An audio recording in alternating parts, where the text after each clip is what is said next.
Ladies and gentlemen, how are we doing? Thank you so much for joining us another week, for Off Book, the Actors Book Club podcast. My name is Juan Gamero. I am joined here by Gage. Hello. I just want to say Aniela only read one chapter. I couldn't keep the secret. Oh, God. Slacker. Aniela. Hello, I'm Aniela McGinnis. I am playing the role of Alex this week, You didn't complete her prep. and I did not do my prep. Also, I just got off of 2 movies, so I know I'm going to be talking about that. I'm in the midst of deep recovery, and I'm a professional actress doing things. No bragging or anything. Not bragging, no, but we had said that we would tell us the audience who we were again at the beginning. Yes. Hey, people who are talking or listening. Gage, are you not following along? I'm sorry. I lost the plot so long ago. Gage, you have to give us those power summaries. All right. The power summary. Is it power summary time? Yes. Power summary time. Okay. Then power summary about who you are, and then power summary time. Power summary of who Yes. I am. I'm a young actor. I'm going to go to Esper Studio in New York in June. I done some professional theater, and now I'm here. I want to get better because I love it, and it's the only thing that makes me want to strangle myself and feel really good and happy at the same time. And also, yeah, it's complicated. My feelings are complicated about it. And Juan, what is your power summary about who you are? What's yours? Power Juan? summary, Juan Gamero. I am an actor as well. I have done predominantly theater, but I've done film and TV as well, and I'm trying to branch out to that more lately. So Don't think I forgot about 7 minutes in Juan Heaven at the end of this podcast. did.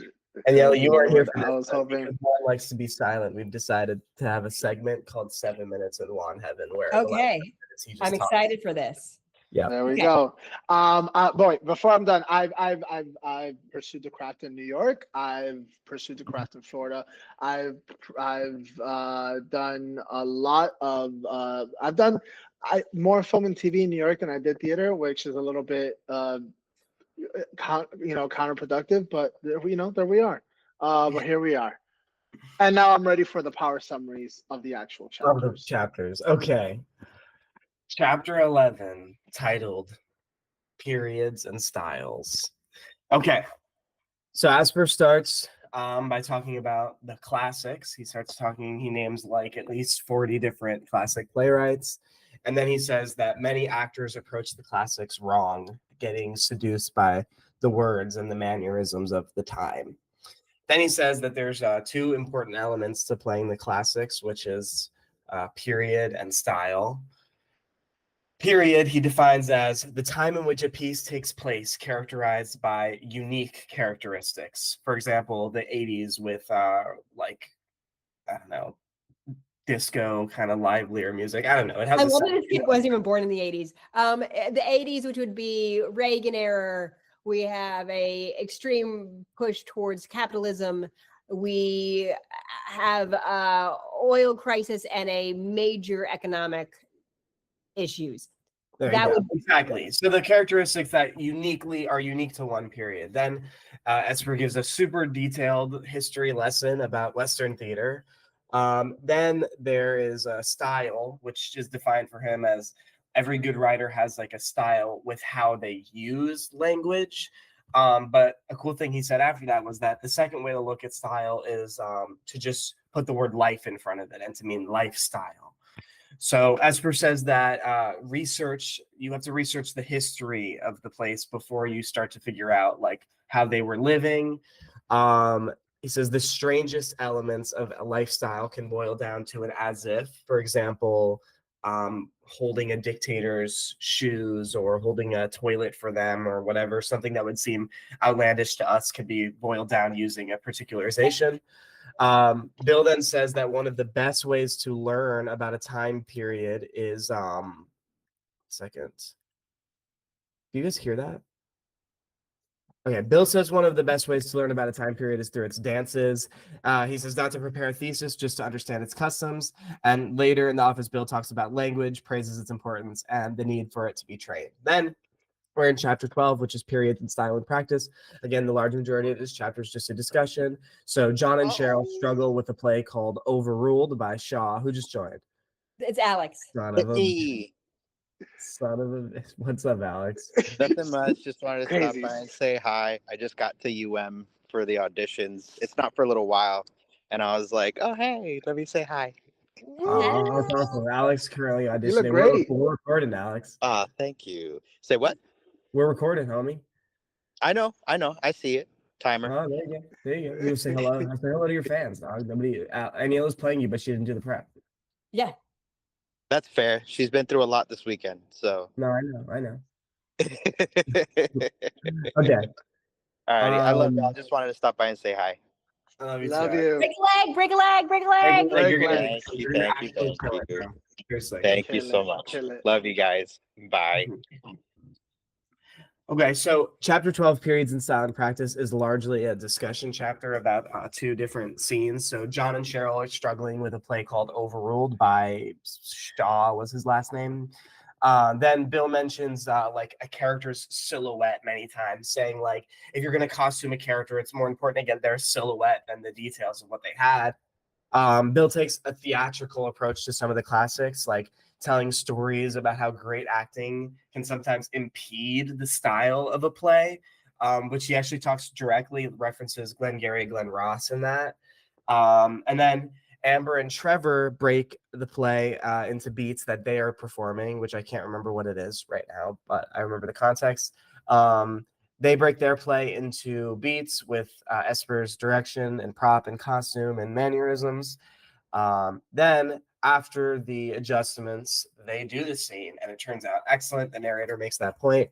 And at the end, Amber remarks that she didn't know that the classics could be so fun, and Bill cheeses a little bit in the theater, and that is where we are done.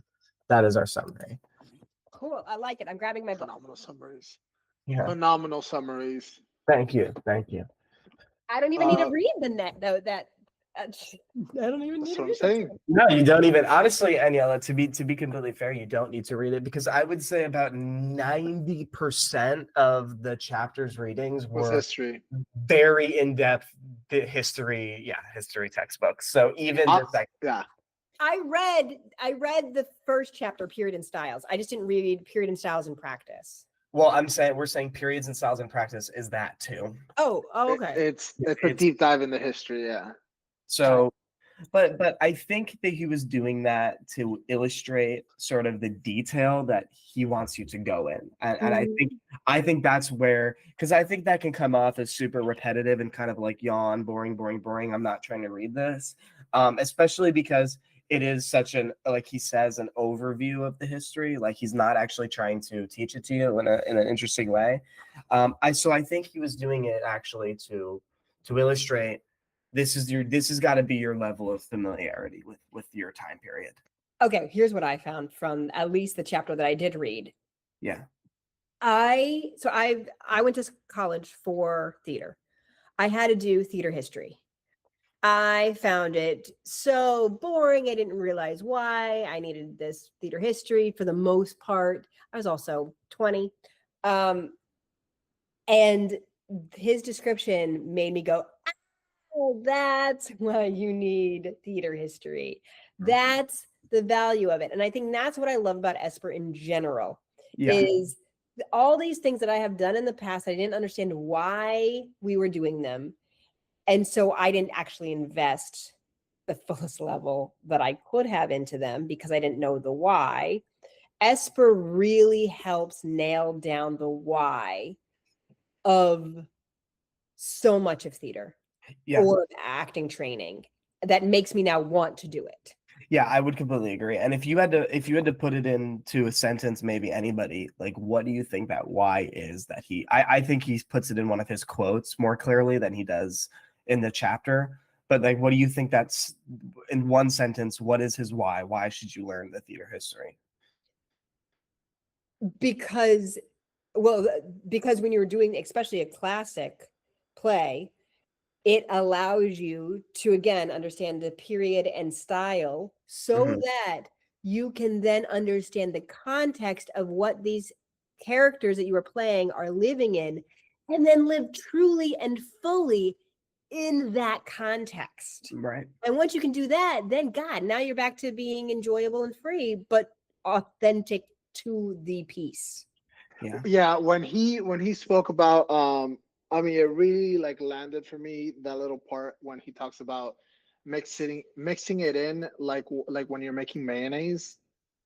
Then you see what Oh, when he like because he's talking about how you have to add the oil slowly, but slowly because if you add it all at once, it'll curdle. Yeah. Yeah. I thought, I mean, I really like that. I don't know, like I thought the image was pretty strong, um, but yeah, I think that all those things give you a clearer perspective and a clearer bridge as to connect the as if and connect mhm. those personal um, experiences to experiences that maybe you haven't actually experienced, but that you can make that bridge, that connection, and but it kind of gives you the parameters that you can work with, you Yeah. know? Yeah. And it keeps you from then doing bullshit acting. I think if the Yeah. more specifics you have, you can now be connected to specifics with what this character would have wanted in that world versus almost pantomiming, in essence, what Mhm. it would look like. When what your quote just now that you shared, which was that adding it like mayonnaise. I remember when I read that originally, my initial thought, which is what I feel like I own a broken record on this, is like, but we don't have the time to add the oil in slowly. Like if you're doing film and TV, it's usually a little bit faster, especially if it's an audition, right? We get a 24, 48-hour turnaround. Yeah. So we don't, that is the other reason is if you start doing this, I'm realizing this as I'm saying this. If you start doing this in advance, when you do get a piece last minute that you have an audition for, that you don't have the time to prep, if you've done a lot of that research beforehand, you already will be have at least some semblance of awareness to start on the work. Yeah. I can't wait for next episode and for Aniela to shine because it's literally like chapters It, called TV and film. yeah. It's titled Acting in TV and Film. Manuela, Uh, I hope it is everything. yeah. And Everything I want. I think I think for me, it was just as simple. Like he just says, because a tree that doesn't have roots is dead. That's why. Mhm. That's why you have to learn the Mm. history. That's why you have to learn where this stuff comes from. And in my own experience of learning improv technique, it's extremely helpful to hear where ideas come from. Because otherwise, when you hear things out of context, you don't really understand why it's correct. You just kind of regurgitate it. And Mhm. in that way, you lose a lot of your understanding of it. So, like, Mhm. we have a director at the improv company we work at who wrote books. They're fantastic books, fantastic books about improv. They're also highly distilled books. They're incredibly simple, 80 pages to 100 pages each. So I don't think you can truly understand what's being said in those books unless you've read what's come before it. Yeah. Because then you're seeing the grapes, the smashing, this distillation process that made the wine that you're looking at. So then you would And relate it to us being with Stanislavski, to then Meisner, to then Esper, which then is probably why we love Esper so much, is because we know where the vines are. right. Mhm. And I mean, that was actually something that stood out to me is that this whole chapter sounds straight from Stanislavski's mouth. I mean, to the degree that he also even uses Stanislavski's word like epoch, right? Which is a word we don't really use anymore, but he uses it because it's so, this stuff he's saying is so much from Stanislavski, which, by the way, you know, Meisner doesn't say this at all in his book. Mm-hmm. He does not say this at all. He says, somebody asks him, hey, what kind of work, what kind of prep should we be doing on the script? And he says, do whatever you want.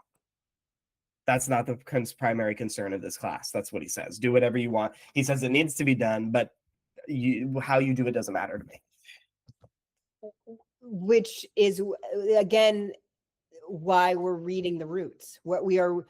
So I did a movie. I did a couple movies. I did 3 movies this last 2 weeks. And I did a deep one as lead Friday, Saturday, and Sunday. I am recovering. I forgot how hard it is to have the day after when you give so much. I'm recovering today. Whew. Okay. I was reading, thankfully. So audience that's listening, we were reading Esper while I was in the preparation for this movie. And I thankfully had like 3 weeks to prep this movie. Almost 4. Could you provide some context, Daniela, just for people who don't understand Thank what's you. going on? So I just finished filming a movie where I play a brilliant philosophy teacher who, in the midst of one of her lectures, has a stroke. The stroke, we then flash forward. As I hit the ground, it transitions to me in the bed. Really cool scene as they shot that. And so this is 10 years later. The stroke that I had was brainstem stroke. So I am locked in. I've locked in syndrome, which means I am fully conscious. My personality, everything about me is still there, but I cannot speak. I cannot move. I can't do anything. I am locked inside of my body. And I have been for 10 years. And so the film is predominantly voiceover from that point on, flashbacks to me. So there's no real scenes that I'm necessarily acting in the sense that I don't get to have dialogue with other human beings. Right. Or even action. Or or I can't smile. I literally cannot do anything except look around a room, blink to respond. And so my preparation for this was the best work I've ever done, guys. This was the best work I've ever done. I prepared for this through what Esper taught us, thankfully, which was research, because I didn't know how else to get into this role. Right. Otherwise.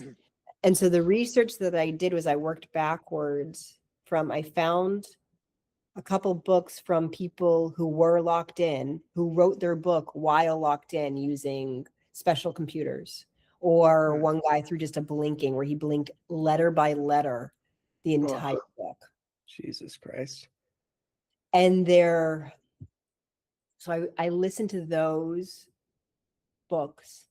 And so here was the thing. So we're talking about research, right? I allowed it to be a little slower, like adding oil in, but by doing audiobooks from the library, it allowed me to do other things while this seeped in. Right. And it gave me such an understanding from listening to somebody who was locked in. Like the guy at one point wanted to die. And the reason he finally decided that he didn't want to die while he was locked in, because nobody knew he was conscious for 9 years in this book. Oh my God. I'm getting claustrophobic just hearing that. Literally.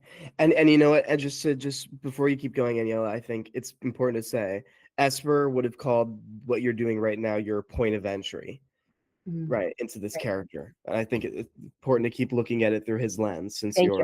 And please do that as I'm describing this process. So he would have said that your reading of these books was your choice of point of entry for this part. Yeah, because it's like, how do you get into this, right? How the fuck do you get into this kind of you a just role? need a foothold, right? And that I think that initial foothold kind of like war a little bit, actually. You know, if you're trying to invade another country, I know it's super timely with what's going on right now, but you know, if you're trying to invade a strong country, the hardest thing to do is to get some land, you know, for yourself. And as an actor, we're trying to do that. And so right. So this was your D-Day, is essentially what I'm saying. This was my D-Day. And he had this one moment, because the story is I have chosen to die. I want my sister to kill me. This is the day 10 years later that she has a syringe. She's supposed to kill me, and I have chosen this. The audience doesn't know that. As far as they know, she is just going to murder me. And you don't realize it till the end that this was my choice. And she ends up not being able to do it. And we both decide that I'm going to keep living. Quite a film. So yeah. This book, or so the book that I read, or listened to, he has this moment where he wants to die and he has pneumonia, and he finally shifts to wanting to live when he realizes, what is my family going to do without me? That blew my mind, that it wasn't that I'm a burden to them, but it was what will they do without me? Like, he realized that they needed him. Wow. Ooh, so that was a way in. Then I listened to the beginning part of A Stroke of Insight, which was a neuroscientist who had a stroke, and when she recovered, she actually describes the physical experience of her mind going as she was in her stroke. Which sounds just fucking horrifying. I mean, truly. Like, to not only have that happen as an individual, but to have that happen and know so intimately what is happening and the dangers and what could happen. And she was 35 when it happened.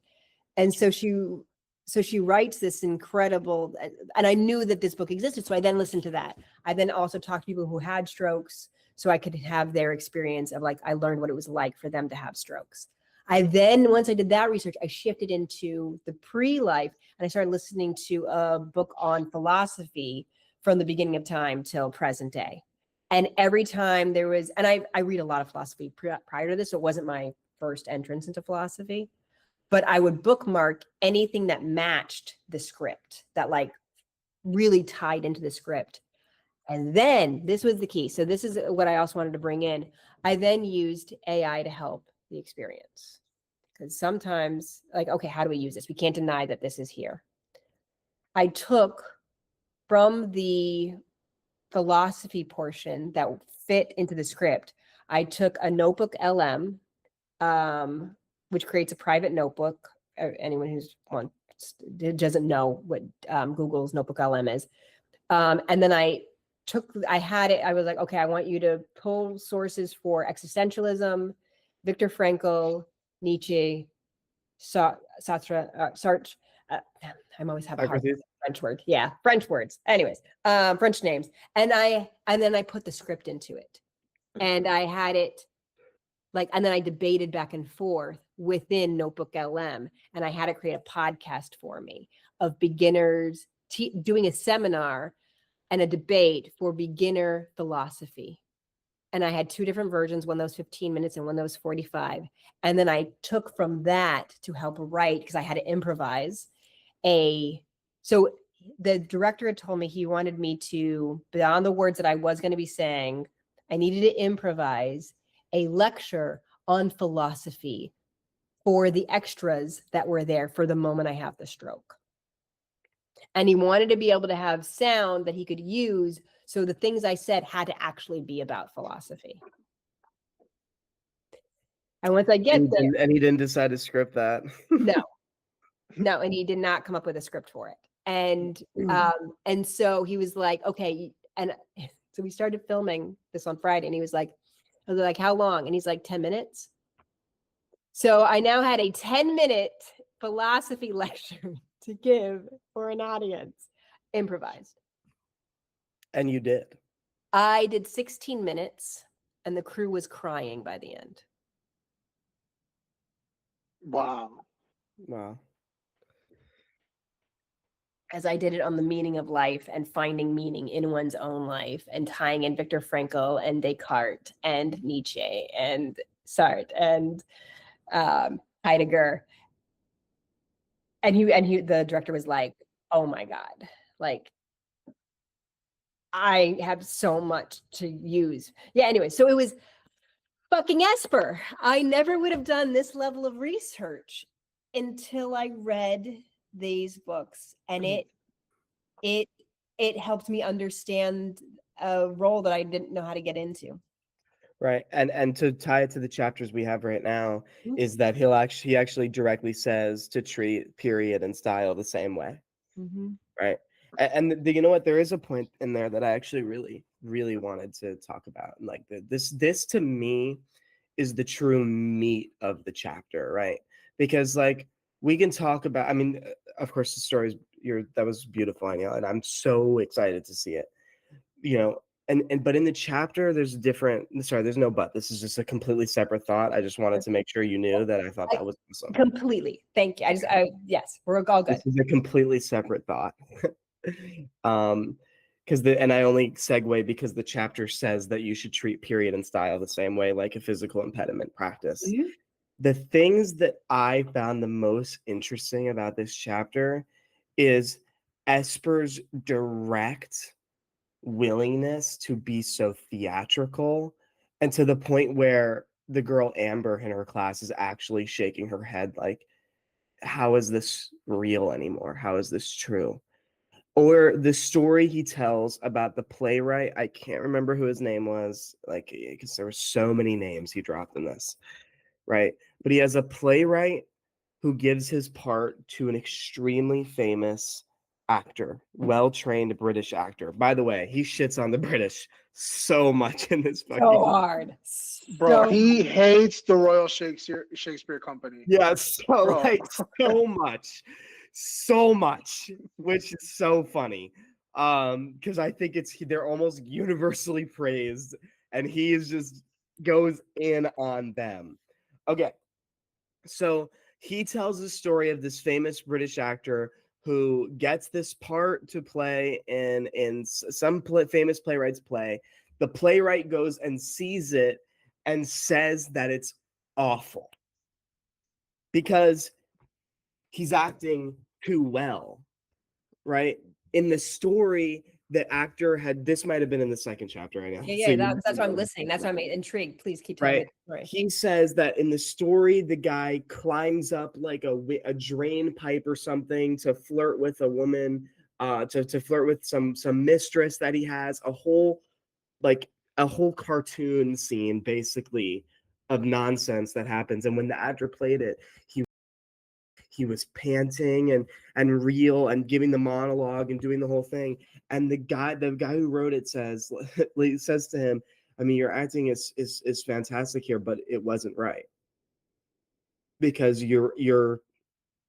my text doesn't work that slow. He tells him actually the line, it was great. He goes, that was great acting for you, but it wasn't great acting for my play. Like he told him That it was is great what he acting for says. that name. That's what he Yeah. says. Oh my God. Okay. So I know I did not read it, but fucking A, if this is not exactly the prep that goes into film and television, work and auditions. I scream this constantly that you need to know the style of the piece. A comedy that is on FX is a different comedy that's on Nickelodeon. That's a Oh different, yeah. that's a single cam versus multicam. The sensibility of the writers, the sensibility of the showrunner. You need to do the research. Fucking A. Oh my God, you need to do the goddamn research Right. of what the station is, what the showrunner is, who the writer is, Right.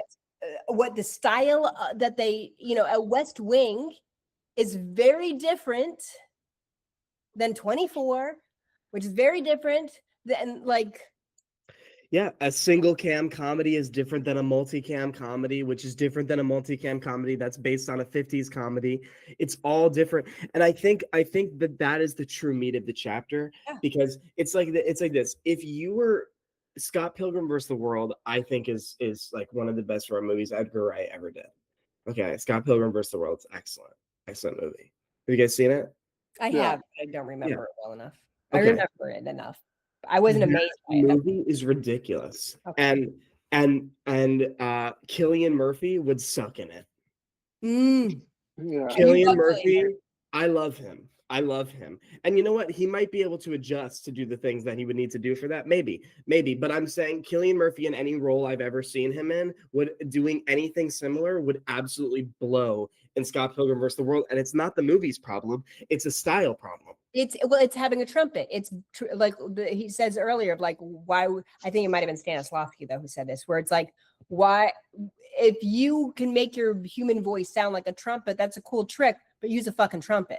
Right. No, that was Esper. He said, don't try to squeeze a trumpet's note out of an oboe.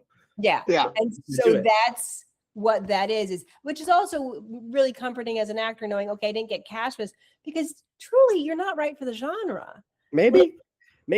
And also I've heard this example so many times where people are like, okay, well, let me ask you, like, are you right? Your acting might be grounded and believable, but is it believable to your circumstances? Mm-hmm. Because if you're playing in a heightened world and your belief is to be, you know, like real, then being real in the heightened world is to be fucking heightened. So you have to bring that script to you. You got to bring it there, right? You got to use all the shit Esper's talking about with the spoon rivers and the nursery rhymes and all this, and you got to bring that script, that heightened script. You got to bring it off of its high horse and into you, so that you can live there with it. And that when you speak, the heightened words come out. And so I guess that playwright wanted you to come up the drain pipe, not winded. So you got to tell me how that happens. It's not his job to figure that out. Maybe you're a fucking in that play, you're an Olympic level cheating cheater, I guess. You're an Olympic cheater. So you could just get up there and you just never blow it in front of the, I don't know. I'm not doing the play, so I'm not doing the prep.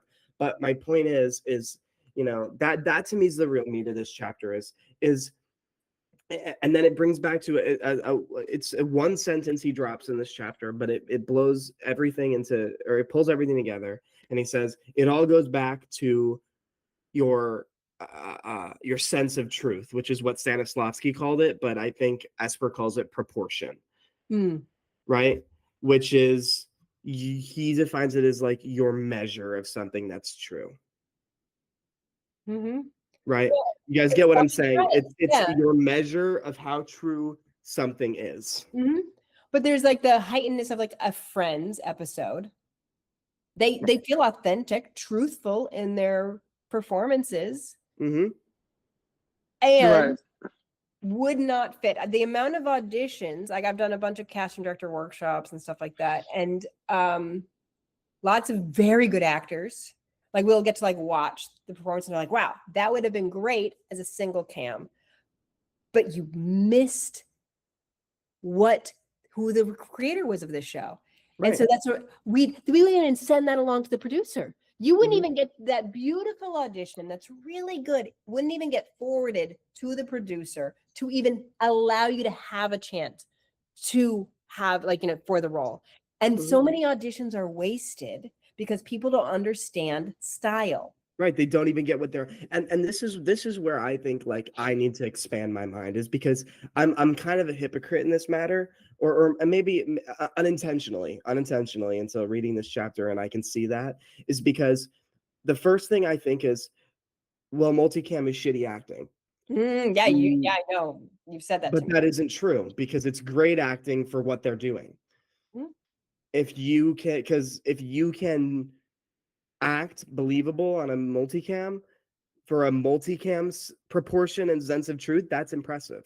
And what I'm conflating is my personal decision to not watch a multicam with its actual level of quality, because I don't like the style.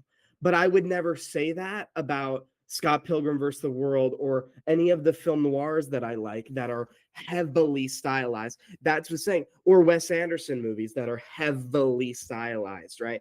I love that because I love the style. And I actually will go out of my way to say that I think that a movie or a TV show or whatever needs to have style for it to be interesting.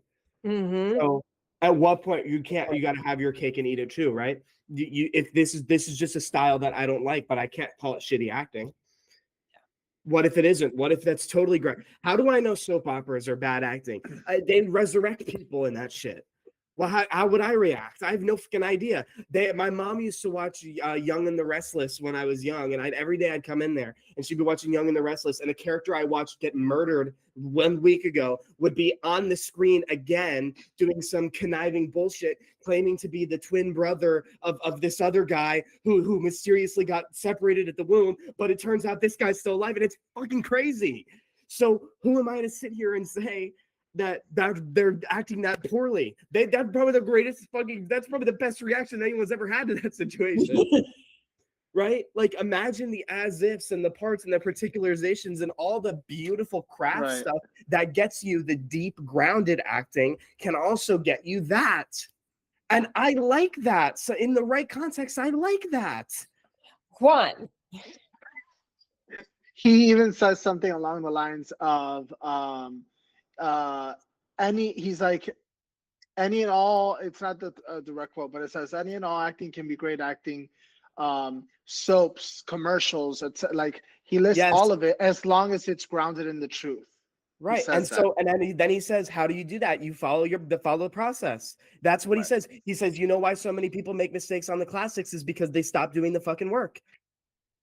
You know why I booked so many commercials? I mean, I'm going to Aruba in 2 weeks to shoot another commercial. Yeah. Yeah. And you know what I'm going to remember is the first and only commercial I ever booked was for John Deere. And you know what I was doing when I fucking booked that? Stanislavski. That's what I was doing. I was doing fucking Stanislavski technique. Mm-hmm. Absolutely. But it's understanding the style. Commercials are the world is good, right? Everything's great. And so as long as you understand what the style is, you can have, I had so much truth in my auditions come like recently. And I usually I have a really high callback ratio for commercials. And if I get the callback, I have a really high booking ratio for commercials. But it's because I put as much truth in it. I put as much truth into the environment. I put as much truth. And then I just understand the style, which is, yes, it's heightened. It's more happy. My meta commercial just came out that I'm the lead in. Like, I'm in the whole thing, and it's vacant. Right. When it comes to soul, but I put as much soul as I possibly could in that. And you know what I think is? I think, and then I'll relinquish my time for 7 minutes in Juan Heaven, which is a simple thing. I actually think the judgment of acting now comes from a place of ignorance. To judge good acting, bad acting, and to say the people who do this particular genre are good or bad, it comes from a good place. You're trying to understand, right? Because that's what all you're doing is trying to understand and reach for the kind of artist you want to be. But in that pursuit, eventually along the lines, you have to read something, learn something, hear something that makes you understand that it is ignorant to think that. So long as your process is grounded in truth, it doesn't matter what the circumstances in what you are playing. And the biggest, you know what I always remember, and I need to remember? Mr. Show got Bob Odenkirk cast as Saul Goodman. That's it. Period. The end. Mr. Show, the ridiculous shit where David Cross is fucking shooting out of a bag of cocaine, coming out, playing in his cops genre, and then doing a Getting Arrested Cops the musical. That is the show that got Bob Odenkirk, without an audition, offered the part to play Saul Goodman in Breaking Bad. That's crazy. Right? Beautiful. Done. All right, 7 minutes in Juan Heaven. Yeah. Wait, Aniela, you were gonna say something. And then I lost it. I was so into the passion of this boy that I was in the moment. I was listening. Thank you. Okay, for 5 minutes and 15 seconds of Juan Heaven or whatever, I will go over my highlights for these chapters. Because I think I got some good ones. Also speak really lowly to take up a lot of time. You're so shy during 5 minutes in Juan Heaven. I love it. No, because you got to buy me dinner first or something, Gage. Like, please. Melissa raises her hand. Bill, I understand how the paraphrase taps the part's essential meaning, but we still have to speak the writer's lines, don't we? How do we make the journey from our paraphrase back to the author's text? Very carefully. And that's the next step. Once your paraphrase captures the heart of the character, drip the author's text back in little bit at a time. It's delicate work, and you must do it slowly, as though you're making mayonnaise. Has anyone here done that? Mayonnaise is oil blended into egg yolks mixed with lemon juice, but you have to add the oil very, very slowly, very evenly. Add too much too soon, and the mixture will curdle. I mean, I had brought that up during the actual discussion, but yeah, that one really, really kind of spoke to me. Because I agree. If I find myself, if I'm adding a lot of details to it at one time, I get overwhelmed and my brain is just, it kind of shuts down. I'm not really, like, nothing is sticking. um so I find that happening to me a lot.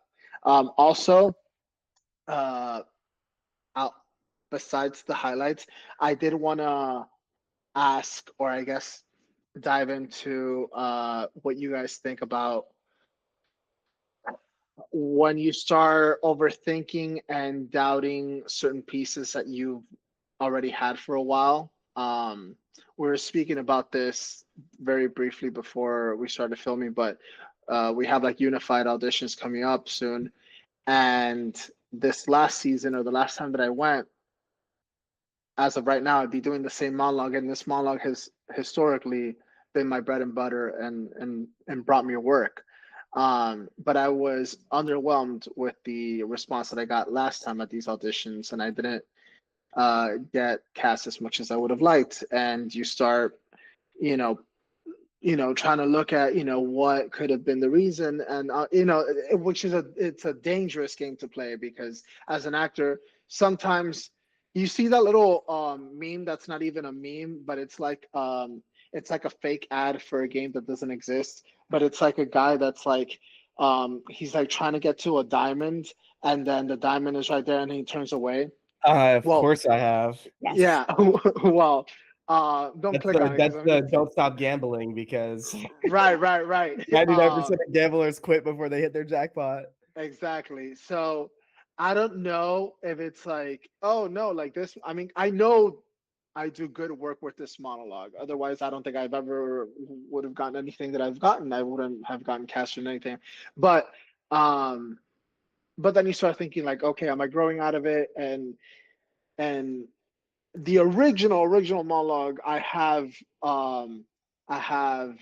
adapted for the age. So for example, if the original setting was in high school, then as I got older, I changed to college, and then past that I changed it to another setting, which is like in a cemetery, which still applies to the context of what's being said in the monologue, and makes it so it doesn't necessarily have to be a high schooler speaking. um so those, things like Have that. you had this monologue since high school? I've had this monologue after high school, college era. I think it's time to switch that up, dude. I mean, come on. That's No, like, I have no. I have. Don't get me wrong. I have others. I have multiple monologues. I have like 8 or 10 in my arsenal ready to go. But like that has been my best performing. Have they already seen this at these open auditions? This particular monologue? Yeah. Yes. Okay, then I imagine just to shake it up just for them in case they do remember it. Or, okay, I think you should shake it up. I don't do theater, so don't fucking listen to me. But if you want to keep it, okay, let's say you're like, no, this is my security blanket, and it's my good luck term, and I base all of my bookings on this. Then I'll try redoing it and applying it with all of what we're reading, and see how it changes. yeah, I say make the unsafe choice. I mean, don't listen to me either, because it's your decision at the end of the day. But I've always found in my limited experience that the riskiest decision you make, you also have the most to gain. So, maybe you're bored. Maybe you're subconsciously bored of this monologue, dude. I'm more concerned that maybe they've already heard it. Give them something new. Show them that Juan is gonna fuck. Okay. So, I and like on that. that was our timer went off on I the, love the that. ones. That was what that. Oh, Okay. book. Thank you guys. Yeah. Thank you guys. Anything else before we wrap it up? Well, let's wrap this up and then we can chat if you want. Yeah. Do you guys have anything else to say to the people before we wrap up? No, sir. No, sir. Follow us on your passionate. favorite podcast. Your favorite pot. All right, you got this one. I'm never gonna try to do that. Ladies and gentlemen, please hit us with a follow, a subscribe, a like, all that good stuff. Keep up to date every single week with all of our brand new episodes. We will see you next week for our next chapters, which I believe are 13 and 14, if I'm not mistaken. Yeah, which I Correct me think if I'm might wrong. be the end of the book. Am Yeah, I I think that correct? Or ends is our it- book. All So, right, so for anybody, we're moving to Stella Adler after this. Stella Adler's book is titled The Actor's Challenge, I think, something like that. something like that. She only has one, correct? I don't remember. The one that we're reading is called The Art of Acting, year 2000. Close to I that. was so close. Yeah, it's not confusing at all. Right. All these acting books. That are all called The Okay, Art Okay, of so you're Acting. doing the art of acting. Okay, because she also has technique of acting, I guess. I see. Oh. I think the first is the art. Yeah, I'm pretty sure I have that. I just want to make sure I don't have to buy a new one. So anybody has to buy a new one so that you're keeping along with us. Yeah. Stay up to date with us. We will see you next week. Thank you so much for tuning in. Bye. Bye. Bye.